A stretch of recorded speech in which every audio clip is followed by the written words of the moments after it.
पहली बार 10 सूत्र पर देखिए नक्सलियों पर देश की सबसे बड़ी सर्जिकल स्ट्राइक के रियल हीरोज के साहस और जज्बे की कहानी। नक्सलियों को मौत के घाट उतारने वाले जवानों ने मूंछ पर दाव देखकर कहा, ये तो सिर्फ ट्रेलर था, पिक्चर अभी बाकी है। देश की सुरक्षा के लिए बार बार करेंगे ऐसे ऑपरेशंस। अंजाम देने वाले असली हीरो, रियल हीरोज का चेहरा और उनके साहस और जज्बे की मार्मिक कहानी, बहादुरी भरी कहानी। छत्तीसगढ़ में नक्सलियों को चुन चुन कर मौत के घाट उतारने वाले जवानों से 10 सूत्र ने खास बातचीत की।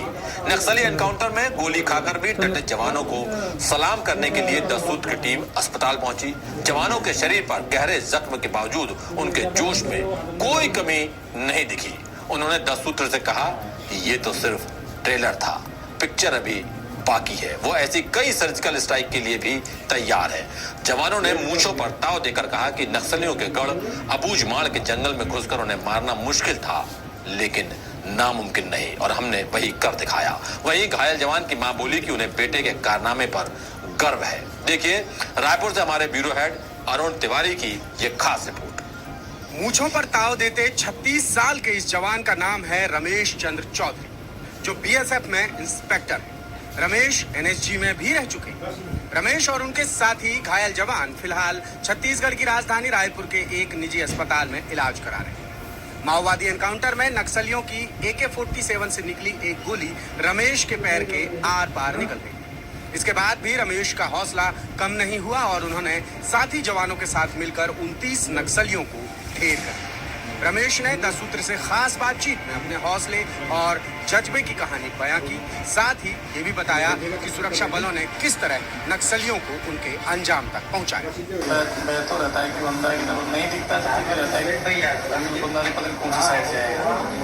एक बार आमने सामने आ जाता है कि हाँ मेरे सामने से बंदा फायर कर रहा है, तो मैं उसके सामने बैठा, तो फिर उसके बाद इतना भय नहीं लगता है कि हाँ तो सामने से आ रहा है फायर, उसका रिटायर्ड देना, उसको जवाब देना है, मैंने उसके ऊपर फायर डालना है। अपना आगे से दिखेगा, अपने आड़ लेकर शरीर छुपा के उसी हिसाब से फायर करते रहो। आपको उसके बाद इतना मैं नहीं रहता मन में कि हाँ आपका सामने वाली गोली लग जाएगी है। ऐसा नहीं लगता कि पता नहीं किस गोली में किसका नाम लिखा है, वहाँ से भी गोलियाँ चल रही हैं, यहाँ से भी चल रही हैं। तो कुछ नहीं कह सकते आप। अगर आप अच्छी आड़ में बैठे हो आप सुरक्षित हो। अगर आप थोड़े से इधर हटे या कहीं अपने आप को थोड़ा सा चेंज करने की कोशिश की दौरान, तो गोलियों को पता नहीं कब कहाँ चलती। जैसे हमें लगी गोली पैर के ऊपर, पैर पे लगी, अगर वो 2-4 फीट ऊपर नीचे हो जाती पता नहीं हम कहाँ हो।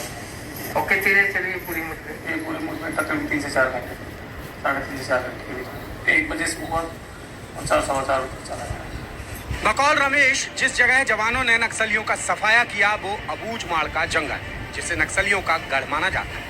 घना जंगल होने की वजह से ये इलाका नक्सलियों के लिए बेहद सुरक्षित ठिकाना माना जाता है।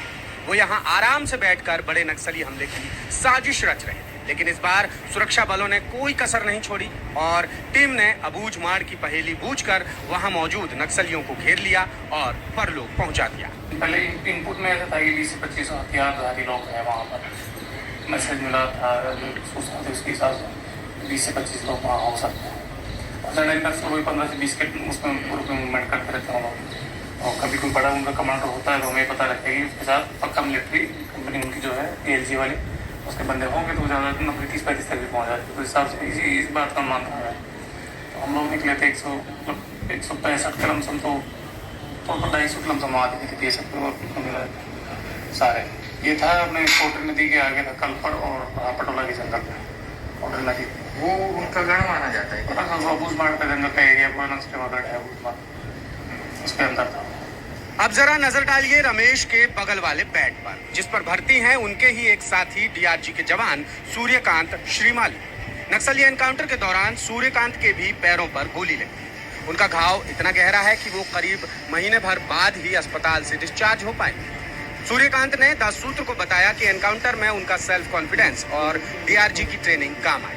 उन्होंने घने जंगल के बीच AK-47 की गोलियों की आवाज के बीच साहस और